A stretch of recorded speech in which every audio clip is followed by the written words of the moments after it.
मैं हूं शाहिद, मुंबई से। आप देख रहे हैं शाहिद ट्रैवल व्लॉग्स। आज तारीख 13 नवंबर 2023 यानी दिवाली का दूसरा दिन, और जा रहा हूं लखनऊ, लेकिन फतेहपुर होते हुए जाऊंगा। और इस सफ़र की ख़ास बात ये भी होगी कि नागपुर होते हुए जा रहा हूं, यानी समृद्धि महामार्ग होते हुए नागपुर, जबलपुर और बहुत सारे पुर मिलेंगे। और ये वीडियो में मैं इसकी पूरी डिटेल रखूँगा, क्योंकि सफ़र पे जाके आ चुका हूँ, इसलिए इस वीडियो में पूरे सफ़र की डिटेल रख देता हूँ, हल्की फुल्की जानकारी। मुझे 6 बजे निकलना था यहाँ से, लेकिन मैं 6 बजने में 10 मिनट पहले गाड़ी पे आ गया था और निकलने में 5 मिनट लेट हो गया, यानी 6:05 पे मैं यहाँ से निकला हूँ। कोई बात नहीं, 5 मिनट कोई मानी नहीं रखता है। दिन की रोशनी होने लगी है और मेरे ख्याल से सनराइज भी होने लगा है या होने वाला है, हो चुका होगा शायद। यहाँ से लखनऊ तक का सफ़र मैं बड़ी डिटेल से सीरीज़ बाय सीरीज़ दिखाऊंगा, किश्तवार, और डिटेल के साथ दिखाऊंगा। डिटेल से दिखाने में एक फ़ायदा ये है कि देखने वालों को लगता है कि वो खुद गाड़ी चला रहे हैं। अगर शॉर्ट करके दिखाऊंगा तो ऐसा नहीं लगता है। लखनऊ तक दिखाने के बाद, डिटेल से लखनऊ तक दिखाने के बाद फिर पूरा एक वीडियो बना दूंगा उन लोगों के लिए जो सीरीज़ देखना पसंद नहीं करते हैं और एक बार में पूरा वीडियो देखना चाहते हैं। तो एक बार में अगर दिखाऊंगा तो फिर उसमें शॉर्ट करना पड़ेगा, जैसा कि पहले भी किया हूँ मैं। मुलुंड टोल प्लाज़ा पीछे गुजर चुका है। ये स्टेट हाईवे का टोल प्लाज़ा है जिसके चार्जेस हैं 45 रुपये। इसके बाद अर्जुन अली टोल प्लाज़ा मिलेगा भिवंडी के आगे, उसके चार्जेस मैं आगे बताने वाला हूँ।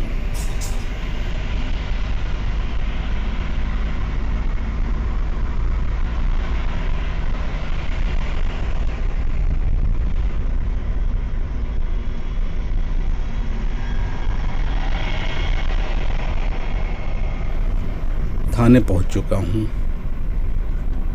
और यहाँ से मैं भिवंडी वाला रोड पकड़ूंगा, क्योंकि सीधा चला जाता है थाने के लिए। और मुंबई आगरा हाईवे भिवंडी होते हुए जाता है नासिक हाईवे।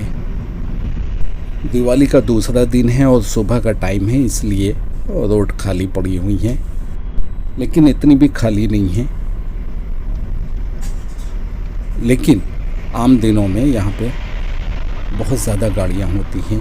गाड़ियाँ आज भी हैं, लेकिन इतनी नहीं है, काफ़ी फास्ट जा रहा हूँ। और होटल दिल्वी दरबार में कसारा से पहले जो है वहाँ पे रुककर नाश्ता करूँगा। गाड़ी एवरेज बहुत अच्छा दे रही है, सर्विस करवा के निकला हूँ और इस वक्त 20 का एवरेज चल रहा है MID पे। MID का ही एवरेज बताऊंगा। और होटल दिल्वी दरबार पहुंचने तक 22 का एवरेज मिला है मुझको, 22 का एवरेज। बाद में कसारा घाट चढ़ने के बाद एवरेज कम होने लगा, लेकिन ज़्यादा कम नहीं हुआ था, 20 पे आ गया था। उसके बाद जब समृद्धि महामार्ग पकड़ा मैंने तो एवरेज नीचे आना शुरू हो गया और नागपुर पहुंचने तक एवरेज 17 का आ गया, क्योंकि हाई स्पीड में गाड़ी एवरेज कम देती है। 120 की स्पीड थी और 120 के नीचे ही चलाया हूँ, लेकिन 110 के ऊपर चलाया हूँ। 120 से ऊपर नहीं जाने दिया मैंने। राडार बोर्ड में समृद्धि महामार्ग में कोई कैमरा मुझे दिखाया नहीं, वार्निंग नहीं दिया, लेकिन मुझे राडार बोर्ड पे भरोसा नहीं था। क्या मालूम कहाँ पे गाड़ी खड़ी हूँ स्कैनर वाली, इसलिए मैंने रूल नहीं तोड़ा और 120 के नीचे ही रखा हूँ स्पीड। समृद्धि महामार्ग पकड़ने के बाद स्टार्टिंग में ही मेरा फास्टैग स्कैन हो गया था, लेकिन कोई पैसा नहीं कटा था।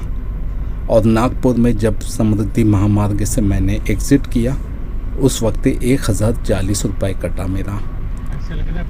मैंने यूट्यूब में बहुत से वीडियो देखा है, ज़्यादातर लोगों का कहना है कि 1.53 रुपये पर किलोमीटर चार्ज लेते हैं, लेकिन ये बात गलत है। टोटल एवरेज जब मैंने मारा तो 1.67 रुपये पर किलोमीटर मुझे पड़ा, यानी हर किलोमीटर पे 1.67 रुपये जोड़ा है, जो कि महंगा नहीं है। बाकी दूसरे हाईवों पर जो चार्जेस लेते हैं वो कोई 100 लेता है, कोई 110, कोई 200 लेता है, कोई 200 से ऊपर लेता है, और ये हर 60 किलोमीटर के ऊपर लेते हैं, जो कि महंगा पड़ता है और बहुत महंगा पड़ता है। ये हाईवे समृद्धि महामार्ग मुझे काफ़ी सस्ता पड़ा और बेहतरीन हाईवे था ये,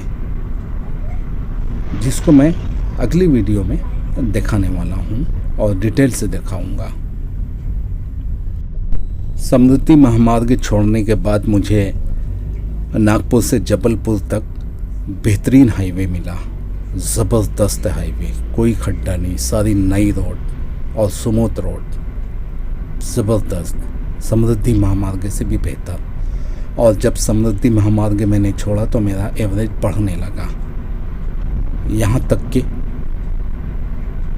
फतेहपुर पहुँचने तक 19.5 का एवरेज हो चुका था, 19.5 या 19.2 इसी तरह कुछ था।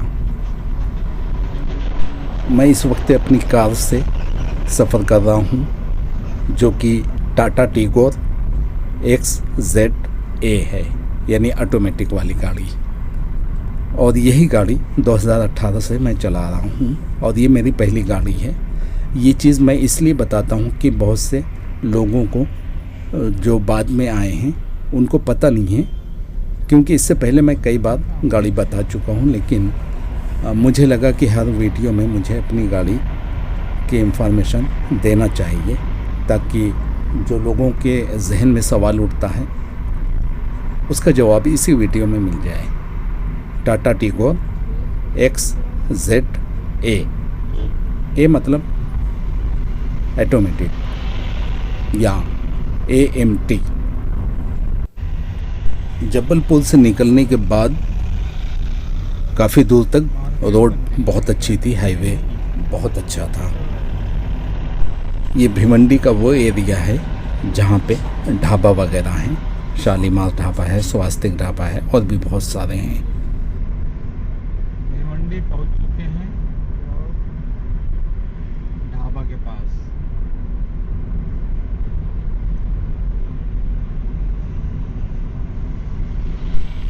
और यहाँ से इंदौर 537 किलोमीटर है, जबकि चेंबूर से इंदौर 600 किलोमीटर है। नासिक 122 किलोमीटर है यहाँ से। बातों में लगा हुआ है। शालीमार ढाबा है और शाहपुर सिर्फ 26 किलोमीटर बचा है। सब सो रहे हैं। लेकिन कटनी पहुँचने के बाद वहाँ पर हाईवे पर काम चल रहा था, दूसरी कोई रोड थी नहीं कि डाइवर्ट कर दिया जाए। एक तरफ काम चल रहा था, दूसरी तरफ उबड़ खाबड़ था। 10 और 20 की स्पीड पे 10 किलोमीटर चला हूँ। उसके बाद कोई अच्छी रोड नहीं मिली और गांव-गांव घुसकर मुझे जाना पड़ा फतेहपुर तक।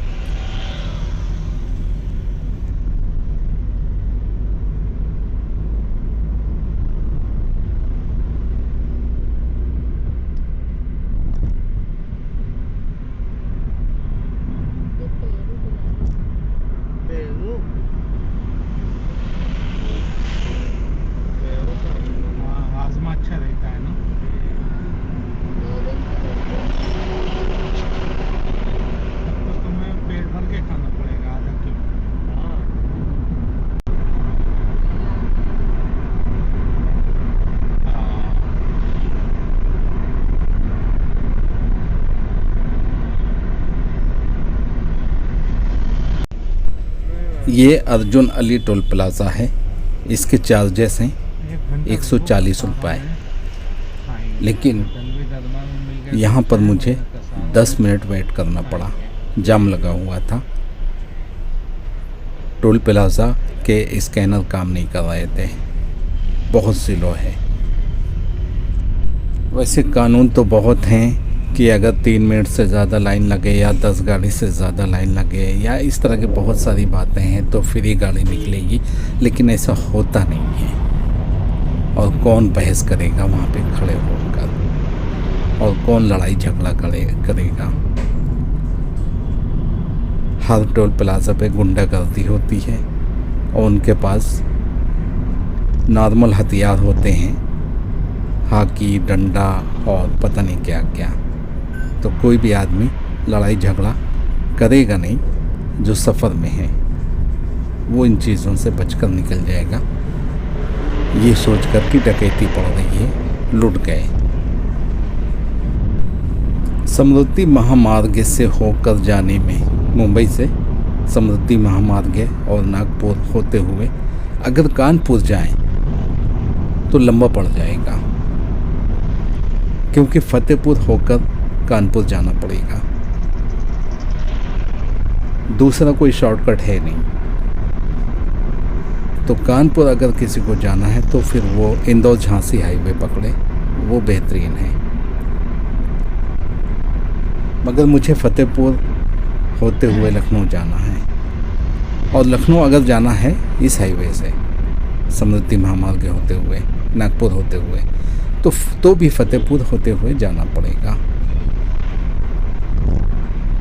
तो लखनऊ जाने के लिए ये ठीक है, फास्ट हाईवे है। वो बात अलग है कि कटनी से स्लो हो जाती है, लेकिन वो सब कुछ एडजस्ट हो जाता है।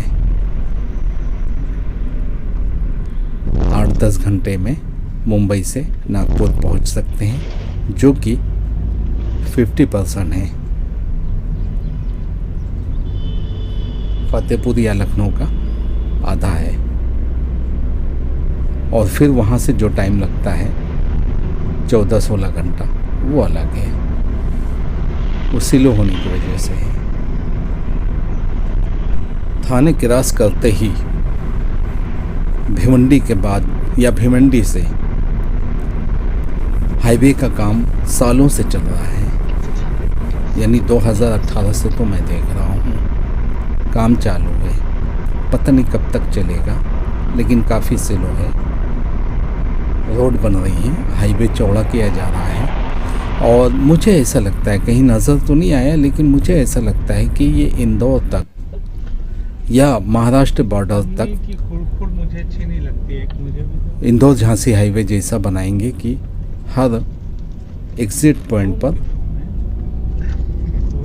ब्रिज निकाल देंगे, यानी जितने भी ब्रेकर मिलते हैं ना, क्योंकि ब्रेकर महाराष्ट्र में हद से ज़्यादा है, एमपी में भी हैं, बहुत ज़्यादा ब्रेकर हैं। तो जहाँ पे ब्रेकर वाली बात आ जाती है, क्रॉसिंग वाली बात आ जाती है, जैसे कि इंदौर झांसी हाईवे में ब्रिज निकाला है हर गांव के ऊपर से, ऐसा ही करने वाले हैं। लेकिन पता नहीं ये कब तैयार होगा, लेकिन ये होगा ज़रूर, क्योंकि जो आसार नज़र आए हैं वो इसी तरफ इशारा करते हैं। मुंबई से दूसरे स्टेट जाने के लिए हर तरफ बेहतरीन हाईवे बन गए हैं, जैसे कि मुंबई पुणे हाईवे, लोनावाला वाला, और इधर वेस्टर्न हाईवे। लेकिन ये जो सेंट्रल हाईवे है, मुंबई आगरा हाईवे, ये अभी तक ऐसे ही पड़ा हुआ है, और इसकी ज़रूरत है कि इसको भी बेहतरीन एक्सप्रेस हाईवे बनाया जाए। और जिस तरह काम चल रहा है रास्ते में, मुझे लगता है कि इसको भी कंप्लीट किया जाएगा बाकी हाईवेों की तरह। इगतपुरी में पगारा से समृद्धि महामार्ग मिलता है और पगारा से नागपुर एग्जिट पॉइंट तक टोटल 21 एग्जिट पॉइंट दिया है समृद्धि महामार्ग में, और हर एग्जिट पॉइंट पर टोल प्लाज़ा है और पैसा वहीं से कटेगा। आप पकड़ें कहीं से भी जितना हाईवे यूज़ किया है उसका पैसा वहीं पे कटेगा जहाँ पर आप हाईवे को छोड़कर बाहर निकलेंगे। और ये इंफॉर्मेशन बोर्ड पे लगी हुई है कि ये कौन सा एग्ज़िट पॉइंट है। एग्ज़िट पॉइंट इलाके का नाम भी है और एग्ज़िट पॉइंट नंबर भी है, और नंबर नागपुर से शुरू होता है। यानी नागपुर से जब इस हाईवे को पकड़ेंगे तो पहला एग्ज़िट पॉइंट नंबर 1 है, और ये जो पगारा वाला एग्ज़िट पॉइंट है जहाँ से हम इंटर होते हैं वो 21वां एग्ज़िट पॉइंट है। मतलब समृद्धि महामार्ग में जब भी आप इंटर होंगे तो आपका फास्टैग स्कैन होगा। अगर बैलेंस इतना है कि लास्ट एग्ज़िट पॉइंट तक का रिचार्ज आपके फास्टैग में मौजूद है तो ही एंट्री मिलेगी, वरना वहीं से वापस कर दिया जाएगा। 8 बजे दलवी दरबार आएगा। यानी बैक करके साइड में लगा के आप रिचार्ज कर सकते हैं ऑनलाइन। अगर इतना बैलेंस है तो आपको एंट्री मिल जाएगी, और जहाँ भी एग्ज़िट करेंगे आप, जिस भी एग्ज़िट पॉइंट से बाहर निकलेंगे वहाँ पर कैलकुलेशन होकर पर किलोमीटर के हिसाब से आपका पैसा कट जाएगा। और ये मुझे बहुत सस्ता लगा। जितना हाईवे मैंने यूज़ किया उतना पैसा ले लिया। ये ईमानदारी है, बहुत अच्छा तरीका है ये। भिवंडी के आगे रोड अच्छी हैं, काफ़ी अच्छी रोड है। अलावा इसके कि जहाँ पर काम चल रहा है उतना हिस्सा ख़राब है, बाकी सारी रोड स्मूथ है, बेहतरीन रोड। जाने के टाइम पे, आने के टाइम पे तो बाद में बताऊंगा।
होटल टेलवी दरबार आने वाला है, जो कि थोड़ी दूर पे है और कसारा के कुछ मिनट पहले मिलता है।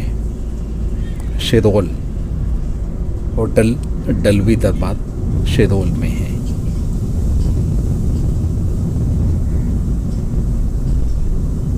और वो यहीं पे बाईं तरफ है, आ चुका है। मेहंदी वड़ा, मिसल पाव।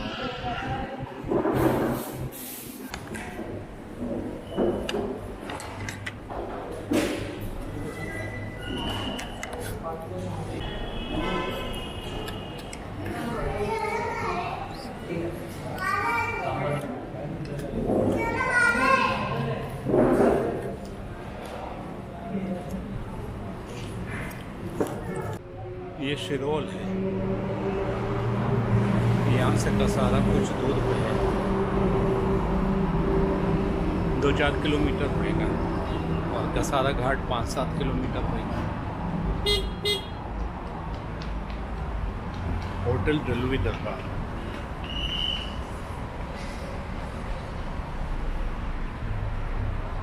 चाय साथ लेकर निकला था मैं।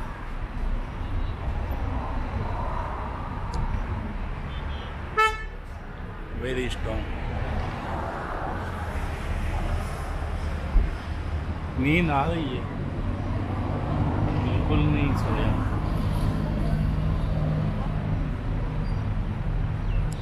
तुम तो सो गए थे।